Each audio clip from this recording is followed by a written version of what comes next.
On va pas se le cacher, normalement, les entretiens, c'est 15-20 minutes. Mais là, comment vous dire, on n'a pas pu résister. Alors on espère que ça vous plaira autant que ça nous a plu.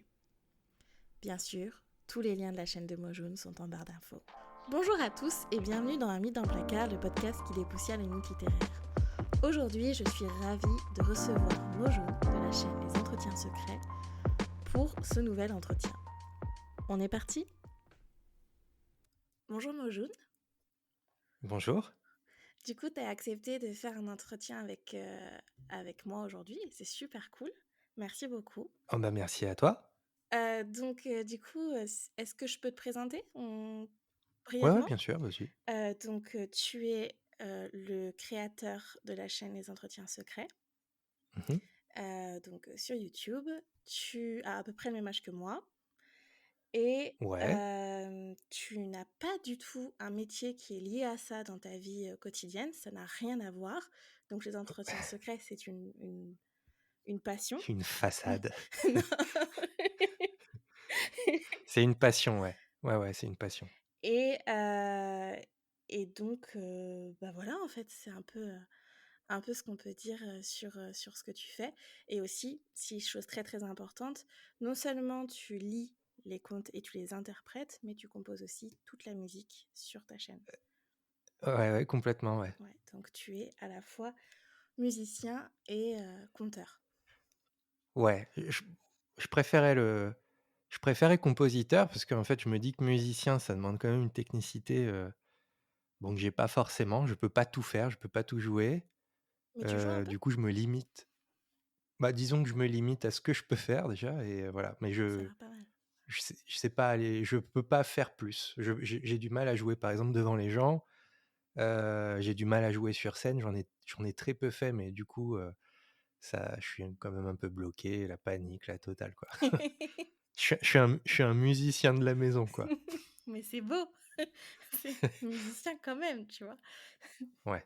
Parce que du coup, ça veut dire que non seulement tu composes sur des logiciels, mais tu sais aussi jouer des instruments de musique. Ouais, alors je fais plus de clavier que d'autres choses, mais effectivement, j'ai d'autres instruments avec lesquels je gratouille, quoi. Ouais, c'est chouette. Mais sinon, ma principale activité, musicale, c'est le clavier Bah écoute, ou le synthé, les gens des années 80. pour ouais, pour ceux qui connaissent Jean-Michel. Ah, le meilleur. Ouais. Ok, bah écoute, merci beaucoup. Euh, on va donc commencer. Donc j'ai une série de questions. Pas toujours palpitantes, mais j'espère que ça t'intéressera quand même. Donc la première question, en fait, c'est une question qui est assez simple. C'est est-ce que les contes, c'est quelque chose qui, pour toi, a commencé dans l'enfance? Est-ce qu'on t'en racontait ou est-ce que tu en lisais quand tu étais enfant? Alors, oui, c'est une bonne question. On a dû m'en lire, je m'en rappelle pas. Honnêtement, je m'en rappelle pas. Je me rappelle surtout de mes premiers Disney au cinéma, Mhm. mais en grandissant, on retrouve un peu les livres de notre enfance.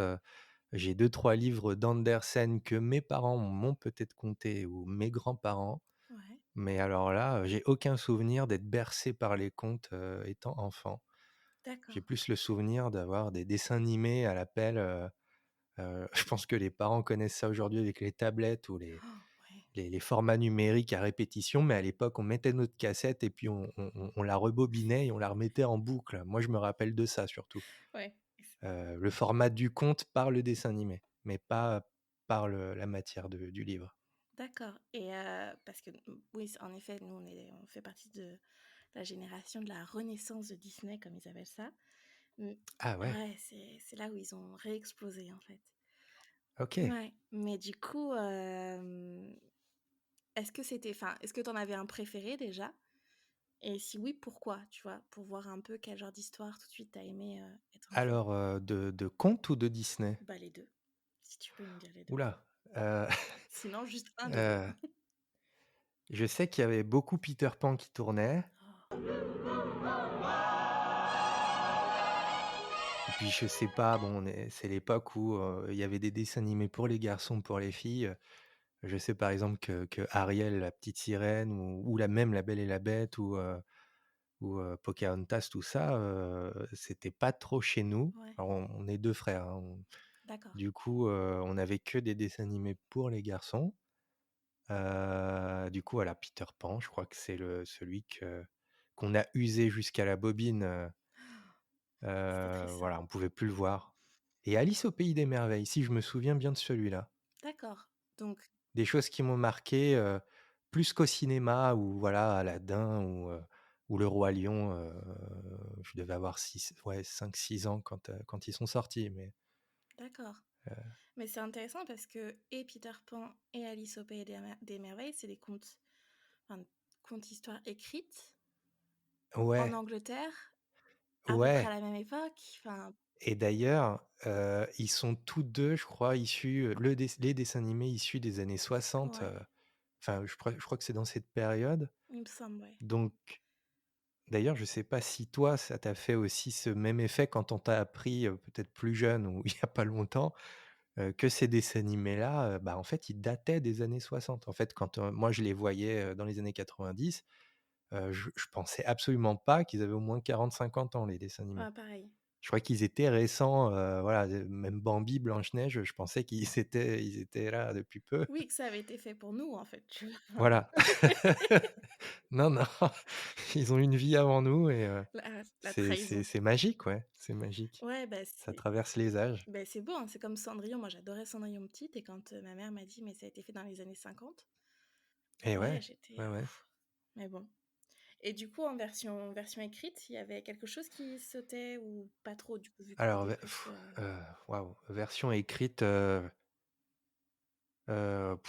version écrite, c'est arrivé très tard, en fait. ouais, Je crois que c'est arrivé quasiment en même temps hem, que mes études à la fac, donc ouais, j'ai redécouvert, si ce n'est j'ai découvert, Saint-Pérols avec, bon, bah, voilà, ces figures, mythiques, de tous ces contes, hein, je crois ouais. qu'on peut pas y échapper à Perrault, Non, ouais. à partir du moment où on commence à lire des contes. En France, clairement, ouais. Ouais, en France, clairement, surtout qu'il a éclipsé, toute l'anthologie, des contes oraux et des contes écrits avant lui, quoi. Ouais. Et même après, j'ai l'impression que même aujourd'hui, on parle que de Perrault alors qu'il y a quasiment 200 ans de conteurs après lui, et pourtant Et c'est marrant parce que je viens de lire une préface là pour préparer un des épisodes du podcast et la personne qui préface l'ouvrage de conte dit ça, dit que Perrault ah a ouais. tout pris et c'est une préface qui a été écrite dans les années 50. Ah oui, Ouais. d'accord, ouais. Donc c'est vraiment un sentiment qui prédomine et pourtant on a l'impression que ça reste. Et en même temps, il y a aussi les frères Grimm qui ont une grosse part. Ouais. C'est un peu le... Ouais, ouais, ouais, bah, de toute façon, il y a les 3, hein, il y a Grimm, Andersen et Ouais, Perrault, c'est la on va pas trinité. aller plus loin, ça suffit, quoi, tout le monde est satisfait de ça et bon, c'est très bien au final, hein, parce que même Perrault à relire, c'est plutôt sympa. Il y Mm, a même un sens de la formule qui fait que ça reste, mémoriel, mm. mais mémorable, pardon. Mais et puis il y a du sublime derrière, mais Mm. je trouve que chez d'autres auteurs tels que Madame d'Aulnoy, je pense qu'on va en reparler, mais il y a quelque chose de beaucoup plus riche, de beaucoup plus beau esthétiquement. Il y a une époque, à travers son œuvre. Ouais, Ouais, il y a quelque chose de baroque, qui c'est... ressort de tout ça, une esthétique, plurielle, ouais, plurielle. Ouais, c'est très beau, Madame Lenoir. J'aime beaucoup. Euh, et du coup, justement, enfin, ma seconde question, c'est quand est-ce que tu as redécouvert les contes et pourquoi? Qu'est-ce qui t'a ramené vers les contes et du coup, qui t'a permis de redécouvrir peut-être des auteurs ou des autrices qui étaient moins connus? Hem, alors moi, j'ai repris mes études dans les années 2010, donc en histoire de l'art. J'ai une licence en histoire de l'art et je crois que c'est, en étudiant une époque pour un peintre, on s'intéresse, enfin moi, mes profs à l'époque me conseillaient de m'intéresser un petit peu à toute la littérature qui se faisait autour, de telle ou telle période. Donc voilà, Perrault est arrivé, je crois, à un moment où on étudiait, la peinture du 18e. Mmh. Non, pardon, du 17e, D'accord. fin 17e, début 18e, et je crois que je suis tombé sur Perrault en me disant: «Bon allez, on y va», j'ai toujours entendu parler de lui, bon voilà, il a panthéonisé, les contes, enfin le des figures féminines de contes telles que Cendrillon, Ouais. Podane, tout ça, remettons les yeux dessus, et voilà. Je redécouvre Perrault, je me dis: «Waouh, c'est puissant», c'est vrai. Le souvenir que j'ai, c'est, la formule, voilà, la formule. Il y a rien, je trouve que c'est pas si cruel. Ah ouais? Hem, ouais, je trouve pas ça si cruel par rapport au Grimm Andersen, ou ouais. par rapport à même à notre époque, hein. Il y a des choses qui me paraissent assez banales dans l'horreur, Ouais. mis à part le Petit Poucet où il y a vraiment quelque chose d'affreux. Le Petit Chaperon Rouge, ça va, elle s'en sort. Mais pas chez Perrault, Hem, hein. hein? Pas chez Perrault. Le Petit Chaperon Rouge? Ouais, elle s'en sort pas. Ah! C'est les Ah Grimm qui oui! la sauvent. Oh, tu la honte, en plus, je l'ai faite, je crois. Je l'ai faite sur ma Mais à un chaîne. moment, tu les confonds, hein. Franchement, Je les confonds, ouais. ah bah, c'est normal. Il y en Hem, a tellement que mais je reste quand même sur, voilà, je découvre plus tard, u une chanson de Malicorne, donc un groupe folk des années 70 qui reprend, des chansons, de chansonniers, français, et de trouvères ou de troubadours, enfin bon bref, il réadapte une vieille partition d'histoire folklorique française, et du coup, il la réadapte avec, des enregistrements d'aujourd'hui, des instruments d'aujourd'hui, tout ça, et je découvre, je tombe, des nues en écoutant, La complainte de la blanche biche, mmh qui a été écrite il y a très, très longtemps, et en fait, waouh, quelle cruauté quoi, une biche, enfin, c'est une jeune fille qui se retrouve, métamorphosée en biche la nuit, et ça devient du coup une figure de chasse, cette biche blanche, tout le monde veut l'attraper, et son frère donc du coup va aller la chasser, il va finir par la tuer, et en la cuisinant donc, le cuisinier en la découpant en pièces, il se rend compte qu'en fait, bah, c'est une femme, c'est une fille, et tout le monde, toute sa famille la mange à son repas, enfin Oh bon mon bref, Dieu. affreux. Sympa. Celui-là m'est resté. Du coup, Madame D'aulnoy a un petit peu édulcoré l'histoire en faisant La Biche au bois, Oui, c'est plus et doux. ouais, c'est plus doux, mais je trouve que c'est vraiment l'histoire qui moi me fascine quoi. Elle est belle, il y a de l'héritage, il y a une transformation du conte, enfin il y a beaucoup de choses, donc ouais, c'est peut-être l'histoire qui m'appelle le plus quand je pense au conte, plus que Perrault en tout cas, mais Ouais. j'ai redécouvert le conte, on va dire, avec, ce thème de la blanche biche. Bah, écoute, c'est quand même pas typique, je trouve. En général, quand on parle de redécouvrir les contes, c'est jamais à travers un personnage qui est extrêmement connu par le milieu des contes, mais qui est pas très connu dans je dirais, l'esprit populaire classique, quoi, en général. Donc, ouais, Ouais, c'est quand même ouais, étonnant, quoi, ouais. que tu sois reparti par Perrault, la voix classique, et en même temps par cette voix-là qui l'est pas du tout, quoi. Tout à fait. Après je préfère préciser aussi que je découvre encore les contes, hein. Quand je les lis, il y en a beaucoup que je Oui, découvre en même temps, donc je les lis pas avant, je les lis, sur le coup. Je me dis: «Le thème va sûrement me c'est vrai. plaire, c'est parti», et du coup mon mon jeu de lecture il est Attends, mais je souvent spontané, ouais.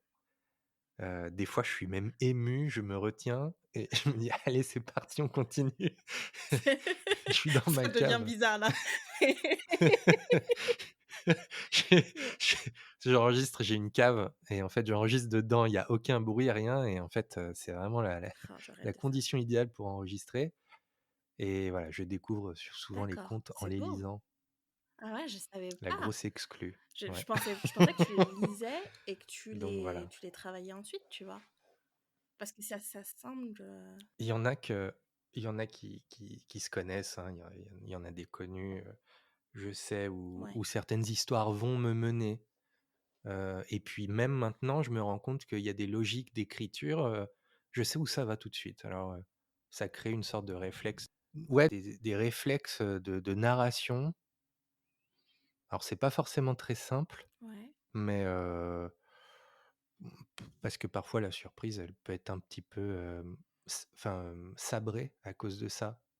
Comment Je ça? sais pas comment dire, faudrait peut-être en parler avec des comédiens, Bah, en fait, quand par exemple tu comprends, où va l'histoire, d'une manière assez, naturelle puisque beaucoup ressemblent, au schéma classique, de la narration, avec, voilà l'intro, l'élément perturbateur et tout. Ouais. Bah, en fait, ta lecture, ta voix, elle prend, une espèce de chemin, tout tracé. Hem, du coup ça Enfin, pour ma part, des fois, je me dis: «Waouh, enfin, ça me surprend pas». Ma voix n'est pas surpris par ce que je conte. Du D'accord. coup, je sais pas comment l'expliquer. Non, On coupera cette mais non, anecdote, je suis pas sûr de mais moi. non, mais je trouve ça super bien et je comprends. Moi, ça fait ça quand j'analyse. C'est-à-dire que Ouais, OK. je vais lire un texte et je vais il y a mon cerveau qui tout de suite va analyser des schémas sans même que je me rende compte, tu vois? Enfin, c'est tout de suite, c'est automatique. C'est Ouais. et en fait, je prends ce chemin-là parce que, je l'ai tellement fait qu'à un moment, j'ai une Mmh. mémoire de l'analyse, en fait. Et toi, tu as peut-être juste une mémoire de la voix en fonction de ce que tu lis, quoi. Ouais, il y a ça. Il y a un peu de ça et puis en plus, tu sais, quand tu t'écoutes, 1000 fois au montage, Oui, parce que tu es obligé de caler les choses d'une manière rythmique, d'une manière, agréable pour tout le monde, pour la musique, et même dans la prosodie, hein, de la voix. Enfin, des fois, tu te dis: «Bon là, je le dis pas sur le même ton, il faut que ça sonne un peu plus, là, c'est trop monocorde, il faut que je change, là, je ralentis, je m'exclame», enfin oui, bon, voilà, il y a plein de techniques que j'ai encore à apprendre d'ailleurs, mais voilà, c'est moi, faut que l'histoire, elle me surprenne au final. ouais, C'est pour ça que j'ai peut-être un peu plus un attrait pour les conteurs enfin, les écrivains conteurs de la fin du 19e parce qu'ils tentent des trucs.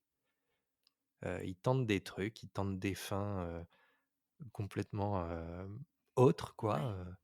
je pense à Judith Gauthier qui moi m'a complètement, hem, ouais, fait basculer dans un autre monde, des Jean Lorrain, des Marcel Schwab où tu te dis, «C'est quoi ces univers bizarres et étranges dans lesquels ils vivent?» C'est le laboratoire du 19e, ça, c'est merveilleux. Ouais, mais c'est super, Ouais, c'est super.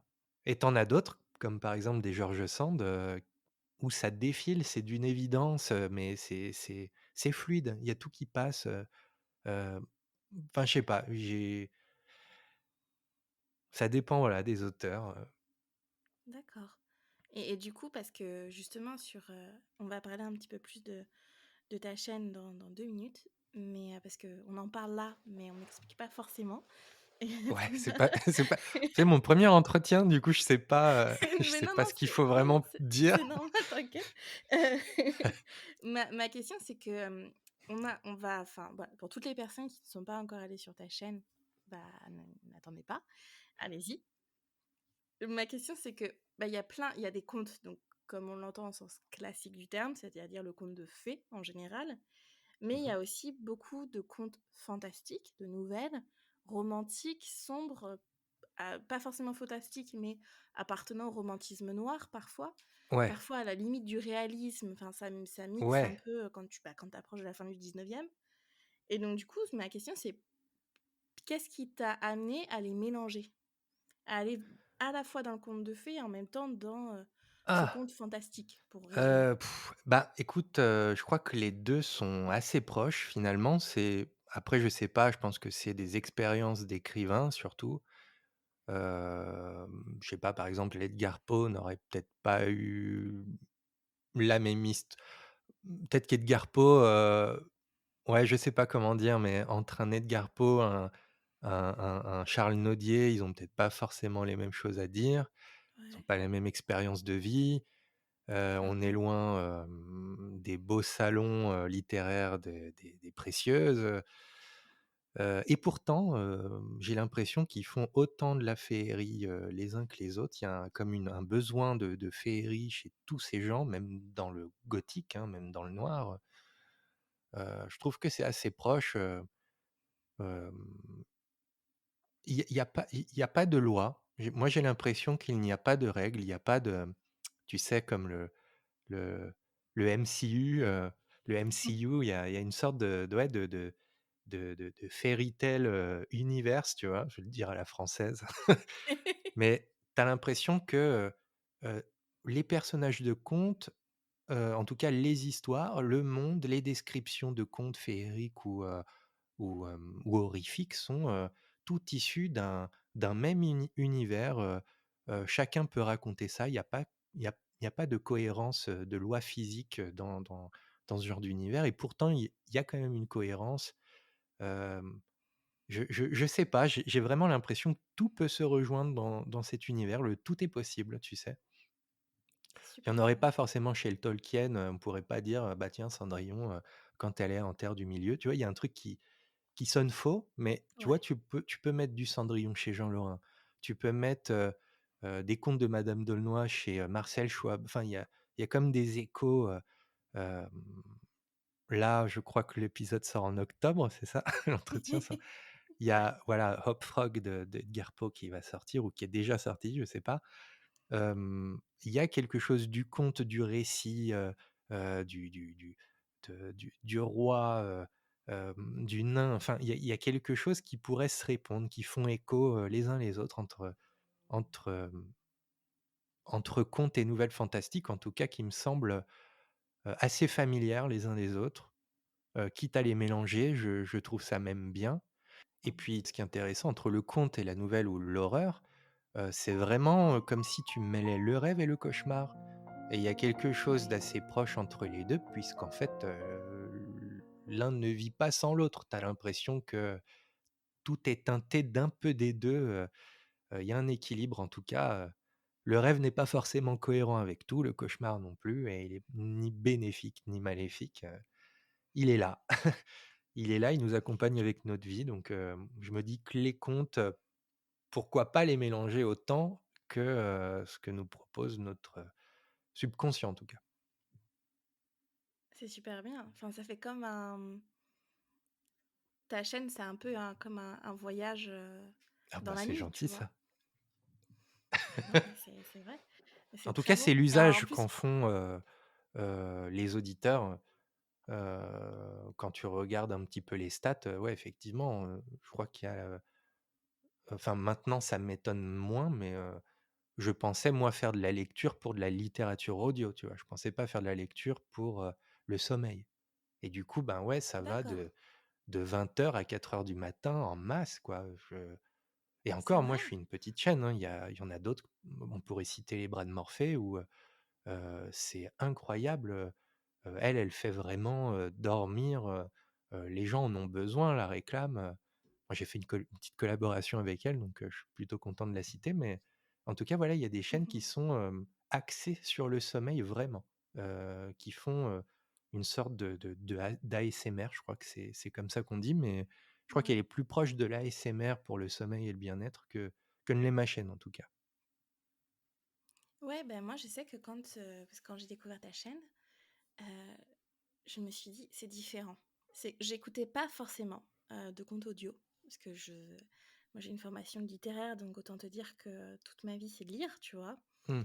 Et j'avais du mal à me détacher du support, livre, de l'objet et en fait, quand j'ai découvert ta chaîne, je me suis dit: «OK, c'est différent de ce que je pouvais entendre, quand j'ai essayé, tu vois, de trouver» parce que j'ai vraiment une passion pour le conte que je connais très mal aussi, hein, que je découvre en même temps que je fais mes épisodes, hein, Ah clairement. bah, ouais, bienvenue au club. Bah, voilà.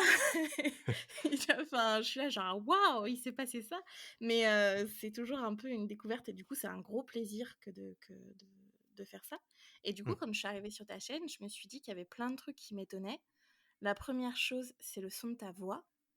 Oh bah, Mais merci. non, mais je me suis dit enfin, tu sais, souvent, on imagine des voix en général féminines, très douces, Voilà. Et là, il y avait ta voix, elle était, c'est comme, de l'hypnose, tu vois? Enfin, je sais Ah pas ouais, comment OK. ouais, il y avait quelque chose de je me suis dit: «OK, ça résonne», tu vois? C'était vraiment moi, j'ai trouvé ça très bien et très intéressant et ensuite, bah, toute la musique, comment tu bruites, c'était pour moi, c'était plus que le sommeil. Enfin, moi, quand je les écoute jamais pour m'endormir, D'accord. jamais. C'est toujours, il faut que mon cerveau soit actif D'accord, à OK. fond. Ouais, pour pouvoir vraiment apprécier tout le travail et voilà, mais c'est moi, c'est mon ressenti et comment parce qu'en plus, parfois, je prends des notes, mais je trouve ça toujours très bien et ça me donne toujours envie d'aller lire après. Ah bah, merci. Non, mais Bah, c'est tant vrai, mieux, c'est vraiment touchant, merci beaucoup. mais je t'en prie, c'est sincère et en plus, tu as ouvert, parce que je sais pas si tout le monde le sait, tu as ouvert ta chaîne, de musique où tu Oui, mets les musiques que tu composes pour les oui, contes. depuis peu, ouais, depuis peu et ça a été une demande, en fait, j'ai cédé. Je en fait, pour moi, elles sont pas, c'est dur de finir quelque chose, hein, même en musique, j'ai l'impression que j'ai, 1 ou 2 semaines pour finir, des morceaux pour un conte ou pour une histoire ou pour une nouvelle, peu importe, mais voilà, j'ai un temps limité. J'ai 2 semaines, dans les 2 semaines, je dois, tout faire. C'est J'arrive pas incroyable. même à anticiper, genre de 3 mois avant, tiens, celui-là, cette musique-là, elle va aller là ou va aller là. Je dois faire du sur mesure. J'ai 2 semaines pour faire les 3 thèmes différents et les déposer, ensuite les protéger donc à la SACEM et voilà, terminé. Sauf que une fois que c'est fini, l'enregistrement, moi j'apprends, hein, je suis pas un pro du mixage studio, j'apprends encore et Tu encore. meilleur que moi, Ah non, mais clairement. il y a meilleur que enfin, de toute façon, il y a toujours meilleur que Oui, soi, mais voilà, de se dire: «Bon, je vais monter une autre chaîne avec mes musiques, accepter qu'elles soient terminées», c'est pas facile. En fait, j'aimerais bien léguer ça à quelqu'un qui le fasse à ma place parce que c'est ah ouais? trop de, tu sais, de charge mentale, je sais pas comment dire. Heu, D'angoisse un peu? non, c'est pas Non? l'angoisse, mais de se dire, «Bon, c'est médiocre quand même». Non! Ah bah, moi, j'en suis à là. Ah ouais, mais non, Tu sais, quand non. tu la composes et que tu sais que tu vas parler par-dessus, c'est pas que ça cache la misère, mais tu te dis, «Bon, elle est faite pour tel conte, elle est faite pour telle nouvelle». Heu, c'est bien parce qu'il y a la voix, il y a une ambiance, alors elle passe, elle défile, mais Mais alors non, de mais l'écouter seul, heu, voilà. ah ouais, non, alors que enfin, moi, en tant qu'auditrice, je ne vois jamais ça comme ça. C'est-à-dire que je me dis pas: «La musique permet de faire passer la voix», tu vois? Je me dis, ou que la voix plutôt permet de faire passer la musique, je me dis: «Ah, la musique vient ajouter Ouais, et vient sublimer», tu vois? ouais, Heu, j'ai une question, enfin, en fait, parce que donc on parle de ta chaîne depuis tout à l'heure. Je pense que les gens qui viennent écouter cet entretien connaissent pas mal ta chaîne, hein, parce que clairement tu as beaucoup plus d'auditeurs que moi. ouais. Mais si tu devais la résumer en quelques mots, tu En dirais que c'est quelques quoi? mots. Ma chaîne en Ouais, quelques mots, ouais. c'est une chaîne de littérature audio, accompagnée de musique, de bruit, hem, qui fait donc, honneur aux vieilles histoires. Il y a des histoires qui sont très peu connues que je mets beaucoup en avant. Il y a des histoires qui sont connues, que je mets en avant aussi, mais moins. En tout cas, j'essaye de faire découvrir de très vieilles histoires, très peu connues, des auteurs, des autrices qui ne sont pas connus, heu, actuellement ou alors si, ils sont connus par un public de niche, les spécialistes, hein, on va parler des gens qui font des études, des gens qui s'intéressent vraiment à la littérature, mais qui dans leur culture générale ne sont pas forcément au courant. Je pourrais penser, voilà, à mon entourage, mes amis, Mmh. qui ne sont pas dans le monde littéraire et qui, pour eux, Madame D'aulnoy n'est connue, que peut-être que depuis que, voilà, que j'ai fait ma chaîne ou voilà. Je Ouais, je me dis des fois, je sais pas, peut-être que, voilà, ça apporte un un socle, en tout cas, de connaissances à, j'espère, voilà, à des gens ouais, qui, dans mon entourage, m'écoutent. Voilà, Madame D'aulnoy existe, Madame Delaforce existe, Judith Gauthier existe. C'est des voilà, des informations qui sont vivantes, c'est ça, je me dis que ma chaîne pourrait servir à ça, de Tu donnes transmettre, une voilà. Je pense que tous les conteurs disent qu'ils font un métier de passeur, heu, j'essaye de faire la même chose en tout cas. Je souhaite faire la même chose. tu donnes une voix aux histoires oubliées. Ouais, les faire exister, à notre époque dans les années 2020, on pourrait dire ça. Mais voilà, les faire exister maintenant. C'est Comme une belle Malicorne mission. a fait exister des chansons, d'anthologie, médiévale jusqu'aux chansons de cour, moi je me dis: «Bon bah allez, ils m'ont fait découvrir ça, je vais essayer de faire la même chose». Bon, d'une manière littéraire et un peu plus, un peu plus chiante, mais en tout cas voilà, Mm. je vais essayer de passer aussi moi de mon côté quelque chose, j'ai besoin de le faire en tout cas. Bah, c'est très bien. C'est une belle mission. Ouais. Et du coup, par rapport à ta chaîne, quelle Ouais. est ta vidéo préférée? Le conte que j'ai fait que je préfère le Ouais. plus. Je dis vidéo parce que ça, pour moi, ça, Oui, enfin, il y a tout oui, le oui, tu côté raison. Tu raison. musique et tout. D'ailleurs, je regrette que YouTube n'ait pas, sa diffusion de podcast à eux, quoi. Je pense que j'aurais été dessus. Ça aurait pas été des vidéos, mais voilà, des formats audio de podcast, faits par, YouTube, ça aurait été enfin bon bref, c'est autre YouTube, chose. YouTube, c'est le groupe Google, non? Ouais, Et mais ils ont Google Podcast. ouais, je sais. Avec, c'est pas mal, Google Podcast. Ouais, c'est vrai. Bah, je l'ai en appli, mais voilà. J'ai pas le flux enfin, je vois qu'ils proposent leur propre flux RSS, je sais pas comment dire, je sais pas comment Ouais, ça se passe, mais tu ouais, pas besoin de passer par ton un propre hébergeur. site, de créer ton propre site pour en arriver à là, quoi. Non, tu crées pas ton propre site, ouais, mais t'as besoin d'un hébergeur. Mm. Voilà, Ouais, clairement. Que tu payes, bien sûr. que tu payes, voilà, donc en plus, Sinon, c'est pas drôle. Donc, du coup, quelle est donc ta bah, ouais, vidéo préférée? j'en ai plusieurs. À chaque fois, j'ai l'impression que c'est le dernier. Genre, tu vois, là, je viens de terminer, donc au moment où on se parle, il doit être déjà diffusé. Donc voilà, là, je viens de terminer «L'Oranger et l'abeille». J'ai vraiment l'impression donc «L'Oranger et l'abeille» de Madame Dolnois, j'ai vraiment Ouais, l'impression que c'est celui-là le meilleur. Tu toujours l'impression que c'est le dernier le meilleur, tu vois? ouais. Après il y en a qui me restent, qui me hantent, là, j'en ai un tout de suite en tête parce qu'il est pas, il y a peu de gens qui ont interagi dessus, mais c'est un des plus gros boulots que j'ai fait de toute ma chaîne YouTube et puis, peut-être que je ferai pas mieux. C'est Smara de Charles Nodier qui, m'a fasciné, me fascine encore, je suis, ébahi par cette histoire.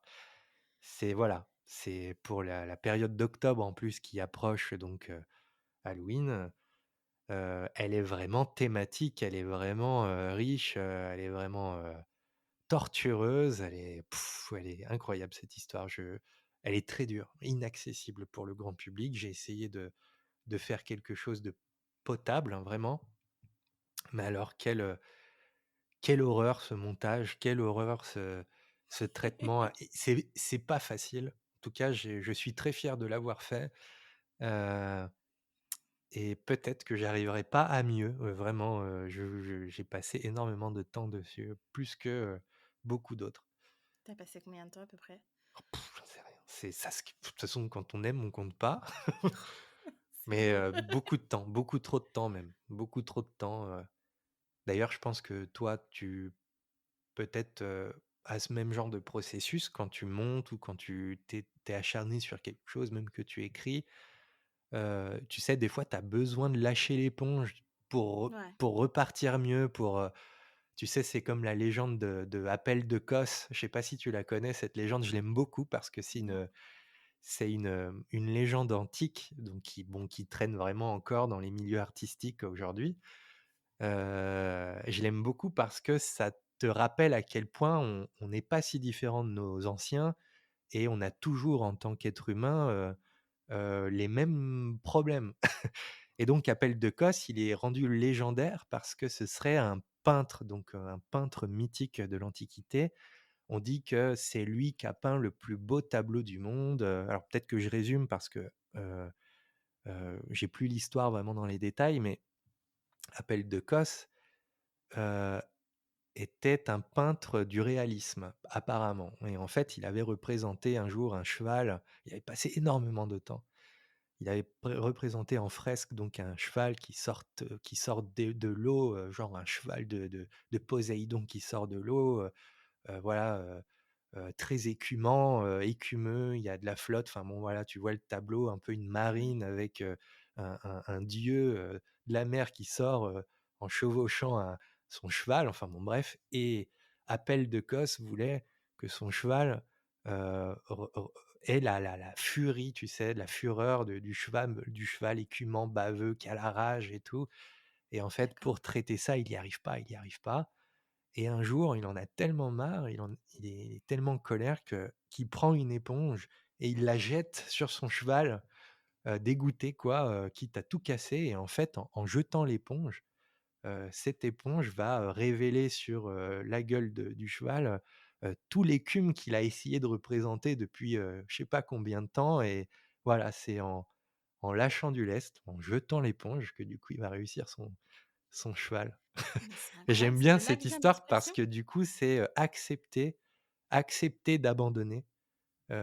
C'est je crois peut-être le plus dur à faire dans le processus artistique, c'est, lâcher prise, revenez plus tard, ou voilà, vivez avec vos émotions, ne vous pouvez le lâcher, voilà, il y a quelque chose qui peuvent se créer par-dessus.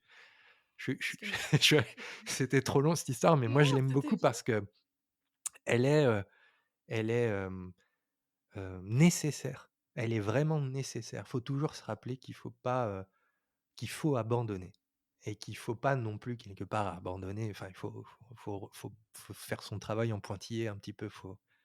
Ouais. Faut faire les choses, de manière, hem, parcimonieuse, voilà.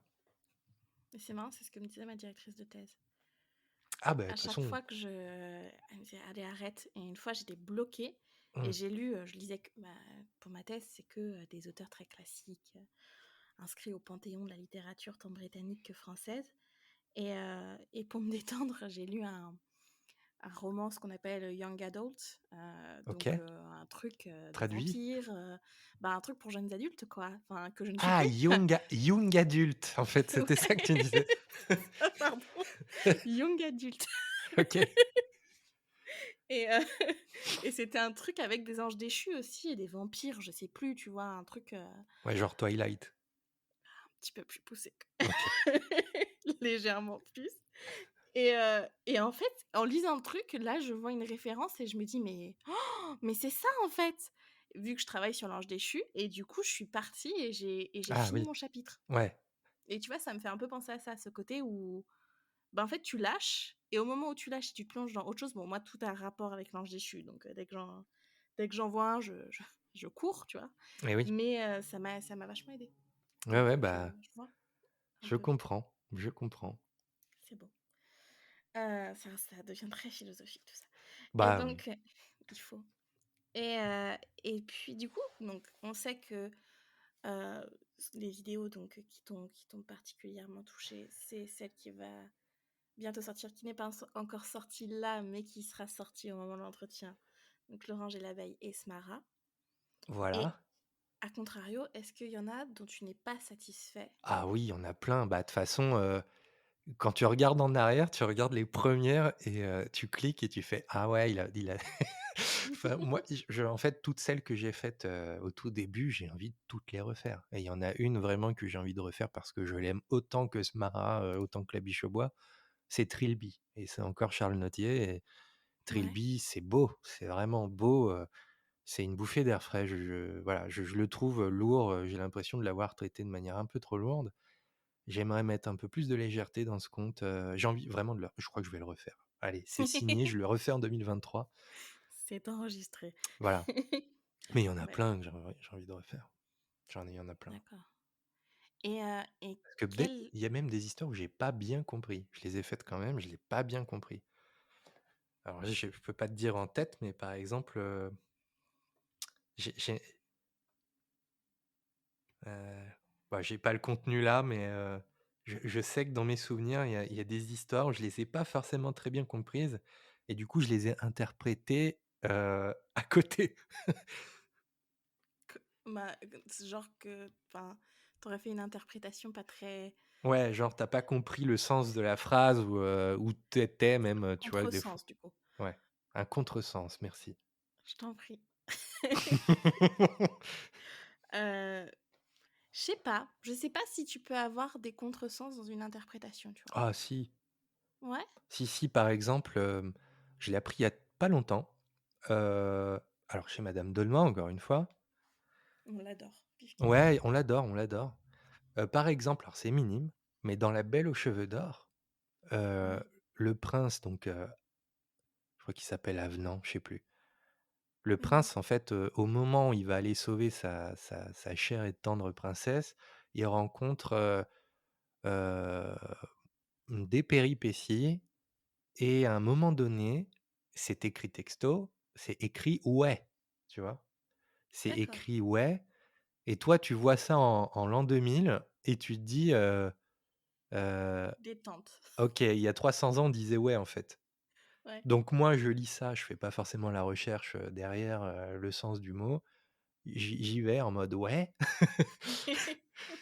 et en fait, le mot donc «ouais» existe, ce n'est pas un anglicisme, dû au «yeah», tu Mmh. sais? Il y a le «yes, oui» et «yeah, ouais». En fait non, en France au XVIIe siècle, on dit «ouais» comme si aujourd'hui on dirait, «waouh», tu sais? La surprise, le «ouais» surpris quoi, D'accord. «Tiens, ce soir on fait des crêpes?» «Ouais!» Tu vois? C'est plus là-dedans, on est plus, Ouais. «Tiens, j'ai gagné 100 000 €, ouais!» Tu vois? C'est Oui. plus ce sens-là, de la surprise. On n'est pas du D'accord. tout dans le «ouais», affirmatif. Donc le «oui», le «oui» affirmatif, on n'est pas du tout là-dedans. Moi, je l'ai interprété comme ça. Ouais, bah, en même temps, je pense que tout le monde l'aurait interprété comme ça, Ouais, à part, des personnes extrêmement calées, sur, un français moyen, quoi, tu vois? oui. Enfin, Ceci dit, maintenant, je fais attention, je fais la recherche. Quand il y a un mot que je comprends pas, je me dis: «Bon, c'est quoi le sens ouais. à l'époque?» ou voilà, des choses comme ça, hashtag Baudelaire, si tu m'écoutes, par exemple, Baudelaire qui traduit Dupont, faut y aller quoi. C'est tellement complexe et compliqué, dans son cerveau que, il faut respirer, faut Ouais, ça Baudelaire, c'est m'a pas facile à lire, hein. j'adore. Beh, du coup, Ouais. voilà, il a des sens, de traduction qui sont, contre-intuitifs. Alors bon, ça c'est un Oui, autre débat. c'est oui, mais c'est comme un Nerval qui traduit Goethe aussi. Il y a OK, des choses où tu te dis ou Chateaubriand qui traduit Milton, la traduction du 19e, faut s'accrocher parfois, ouais, quoi. Parce qu'en ouais, fait, ils ouais. veulent tellement coller parfois ils inventent des choses même. Donc tu là genre: «Mais j'ai jamais Mmh. vu ça». Mais ça, c'est un domaine qui me passionne, La la trad traduction. la traduction, ouais, vraiment. OK. Comment tu composes la musique? Fou, alors, heu comment je compose la musique? Ça va très vite, ça va très, très vite. En fait, j'ai pas le temps. Clairement, j'ai pas le temps, j'ai aussi une petite vie de famille. J'ai pas encore d'enfant, mais j'ai une vie très mouvementée. Ouais. Du coup, j'ai pas le temps. J'ai pas nécessairement le temps pour réfléchir, de me mettre en arrière, de regarder avec le recul ce que je fais. Du coup, je me lance et je me dis: «Quand je sortirai de cette cave, j'aurai des morceaux». Du coup, ça me prend, voilà, ça me prend la semaine ou 2, mais en tout cas, comment je fais? Hem, je je m'installe parce qu'il y a toute une préparation donc hem, moi, tout est branché sur le recording, hein. Je suis directement en enregistrement, j'ai vraiment pas le temps de d'improviser ou D'écrire. de potasser, voilà. Je me pose, je mets le record et là, je me laisse aller. Il y a des choses qui vont arriver, il y a des choses qui ne vont pas arriver, je fais n'importe quoi des fois, je fais la même note 50 fois. Enfin bon, il y a des trucs, heureusement qu'on a des casques parce que sinon je pense que ma copine m'aurait déjà quitté. Mais en tout cas, voilà, il y a des casques, je fais tout ça dans le silence de ma cave. Mais voilà, je me pose, je divague. Une fois que je divague un peu trop et que je n'ai rien, je mets, la lecture donc du texte et je fais par-dessus directement, tu vois? Je D'accord. me dis: «Bon, bah, là, ce serait bien un piano comme ci, comme ça. Là, il me faudrait peut-être plus un synthé, une nappe, un truc comme ça. là, c'est un peu dramatique, il faudrait accentuer ça. Et tu sais, j'aime bien dans la musique, comme, pour les films, cette notion de destin. Tu sais, comme Ouais, si, la musique, c'était le destin du bonhomme, tu vois? ouais, Par exemple, dans Star Wars, les personnages ont chaque personnage a un thème, bien particulier et moi, j'aime bien faire ce truc. Alors je le fais, mal, ils ont pas forcément tous un thème différent, mais j'aime, cette montée progressive, du thème, voilà et quand, d'un coup, tu as quelque chose qui se passe, alors là, tu te dis: «OK, c'est bon, il y a l'effet qui va avec et ça me suffit», voilà. Ensuite, une fois que ma structure est faite comme ça, je rajoute des petits ornements, des trucs, bon. Alors, en tout cas, je m'éclate, hein, à faire ça, mais j'ai pas forcément beaucoup de temps, donc du coup, c'est très rétréci, mon champ d'action est très rétréci et j'essaye d'être vraiment le plus efficace possible, quoi. Et pour ça, c'est impressionnant. je dois, je dois jeter, mes doutes. Il faut que je mette mes doutes à la poubelle, tu vois? Je me dis: «Bon allez, là, c'est parti, ça, tu vois, tu doutes, et ben, vas-y, mets-le à la poubelle». Et quand vraiment, ça me plaît pas, des fois, je recommence le lendemain, je refais l'enregistrement, il y a un truc, c'était trop lent, trop rapide, enfin bon, voilà. Heu, c'est une prise de tête, il y a des comptes où je me dis: «Tiens, je vais faire juste la musique au chapitre». Ça me permet de souffler, tu vois? Genre, comme Audible, tu Ouais, les chapitres, ils ont tous un petit thème musical, donc il y a pas de musique par-dessus la voix ou par-dessus l'histoire, mais il y en a à chaque fois dans le chapitre, dans le d'accord. chapitrage et ça, quand ça arrive, je fais: «Allez, je souffle, allez, c'est bon, je fais ça». Mais sinon, ouais, c'est comme ça que je compose. Et alors, quand C'est fou. il y a un moment où, ça arrive, c'est rare, mais heu, il y a des fois où là, d'un coup, je vais composer un truc qui me plaît pour moi, même pas pour l'histoire Ouais, et ben, ça voilà, je me dis: «Bon, bah, OK, je l'offre à cette histoire, je l'offre au conte» et du coup, ça me permet de lâcher et de passer à autre chose. Je sais pas, c'est comme si, je tournais les pages de ma vie, avec la musique, tu vois, de cette manière et puis je les laisse au monde, tu vois? Je les laisse dans l'espace. Mais tu me redemandes, par exemple, de jouer une musique, par contre, je pourrais plus. Je les oublie après, quoi. Tu vois, la charge mentale, tu as ouais, besoin de décharger tout ça pour, passer à autre chose et je pense que ouais, c'est pareil avec, tous les travails du monde, pour passer à autre chose, il faut oublier, l'avant, tu vois? Et j'ai ouais, l'impression de faire ça de manière un peu plus rapide parce que j'ai pas le choix. Je me dis que si par exemple j'avais 1 an pour composer, la musique d'un conte et que j'en ferais un par an, j'en suis sûr que je ferais de la merde.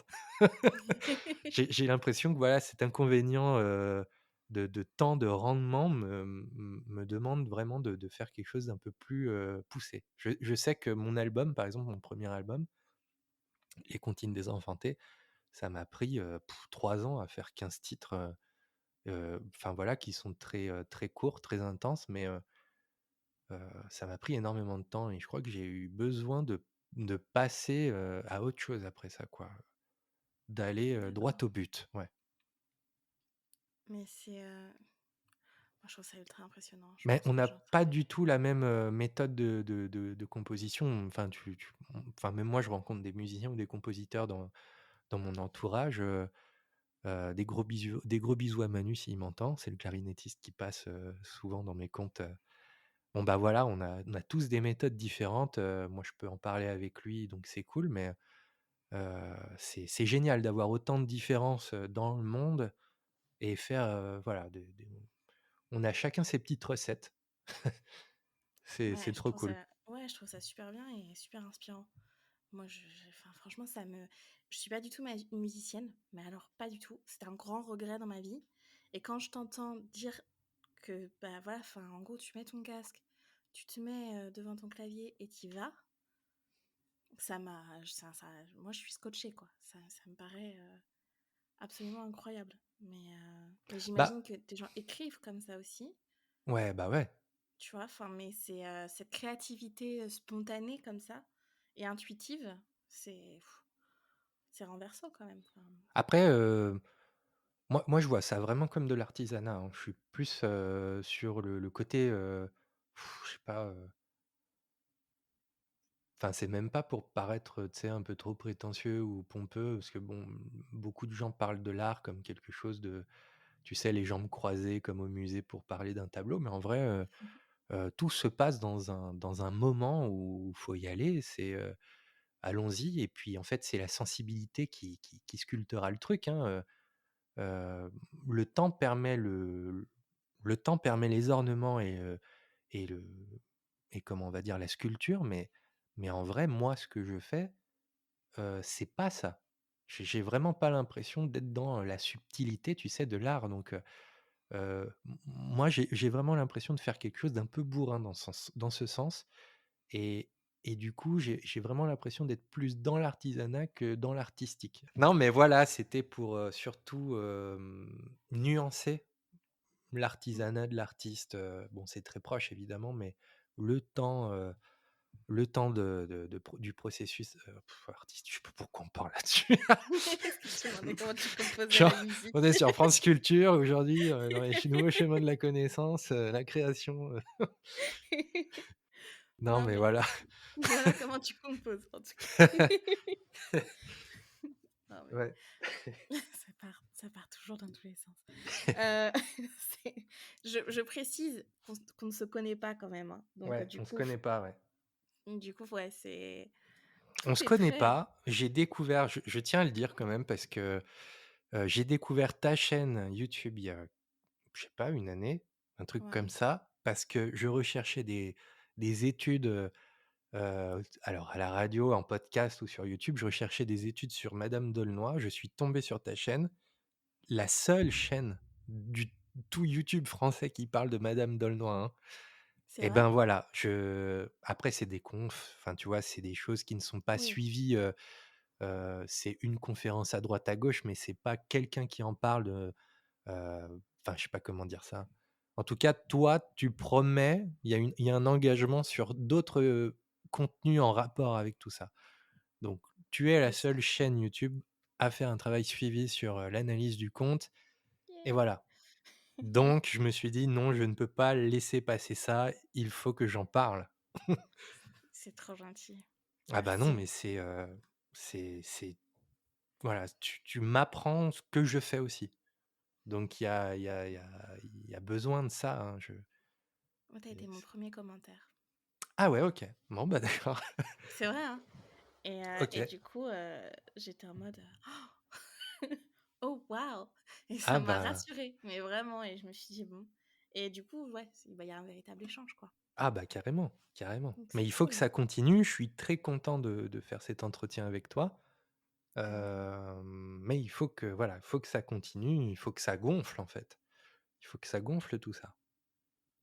dans le bon sens du terme. Ah oui, dans le bon sens. Il faut pas que ça vous gonfle, ouais.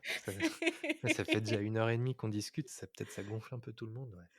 Bon, je vais tu sais que mes autres entretiens font 15 minutes, mais ça, je savais Ouais, que voilà, il fallait. Donc du coup, ma dernière question, on ouais, en vient à ma OK, dernière question. Quel allez. est l'avenir de ta chaîne? Et ben, l'avenir de ma chaîne, c'est 3 petits points. Ouais, J'espère qu'elle continuera longtemps. moi aussi. J'espère d'avoir, toujours la flamme de lire. J'espère, avoir, l'inspiration pour composer, parce que des fois tu rentres et tu ressors, il y a rien fait. Donc j'espère que voilà, mais en fait je me souhaite en tout cas, toujours le même émerveillement pour ce loisir acharné, et ben, la chaîne continuera à vivre tant que ça vivra, quoi. C'est beau. Bah, non, mais en tout cas, j'espère que ça continuera longtemps. Bah, Bah, merci. écoute, merci beaucoup d'avoir participé à Bah, cet merci à toi. entretien, j'espère que ça t'a plu, et puis de toute manière, bah, nous, il va y Et avoir une ben oui, collab, il y a qui une collab. arrive. Et ouais, Parce qu'on est des grands. mais trop Heu bien. et du coup, ouais, donc collab qui arrive, bah, là, parce que cet épisode normalement va être publié le 1er, cet entretien, donc 1er octobre, et nous ça arrive, toi c'est le 10 que c'est publié sur ta chaîne? Alors oui, le 10, Oui, donc du coup, Et moi, du coup, le 12, pour que ah vous ayez oui, le temps d'accord. d'aller, OK. pour que les gens OK, puissent OK. écouter, tu vois. Compris. Compris, j'ai compris que je cligne des yeux. Et donc, du coup, sur L'Oiselle emplumée des frères Grimm, Ouais, qui est une réécriture de Barbe Bleue. ouais, Donc, on se retrouve et sur ta chaîne et sur la mienne pour voir un peu cette magnifique collaboration qui est la nôtre. exactement, ouais. Voilà. Ah, et bah, écoute, merci beaucoup. Je Et te ben, laisse merci tranquille. à toi. Bon, c'est un dimanche, hein. Et, et voilà. Et ben, merci beaucoup, pour tout ça et puis, ah bah, à très bientôt pour le temps d'un autre, comme je dis des fois. C'est une très belle outro, je ne rajoute rien. Merci.